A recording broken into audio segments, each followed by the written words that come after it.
Time వచ్చేసి morning 7 అవుతుంది. ఇంత మార్నింగ్ లేచి ఏడిపోతా డ్యూటీకి తప్ప.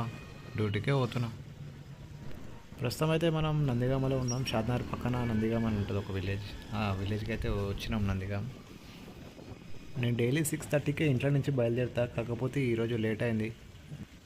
ఈరోజు మార్నింగ్ ఆఫీస్ దగ్గర మీటింగ్ ఉండి అందుకని చెప్పి లేట్ అయింది. మాకు రెగ్యులర్గా మీటింగ్స్ అయితే ఏం పెట్టరు, ఎప్పుడో ఒకసారి అయితే పెడుతుండే. నేనైతే డైలీ 30 షాప్స్ దగ్గర అయితే వెళ్ళి కస్టమర్స్కి వాళ్ళకి కావాల్సిన స్టాక్స్ ఏమైతే మా దగ్గర ఉన్నాయో అవైతే నా మొబైల్లోనే ఆర్డర్ బుకింగ్ చేస్తాను నేను. అది మన రెగ్యులర్ స్టాకే, అంటే మనం ఇట్లా బిస్కెట్స్, షాంపూస్ ఇలా రెగ్యులర్ ఐటమ్సే ఉంటాయి మా దగ్గర. కస్టమర్స్ ఏదైతే చెప్తారో మనం అదైతే బుకింగ్ చేస్తాం. అది నెక్స్ట్ డే మా డెలివరీ వాళ్ళు వచ్చేసి వాళ్ళు డెలివరీ చేసి అమౌంట్ వాళ్ళే కలెక్షన్ చేస్తారు. ప్రతిరోజు ఒక్కొక్క రూట్ ఉంటుంది మాకు. సండే ఒకరోజు మాకైతే డ్యూటీ ఉండదు.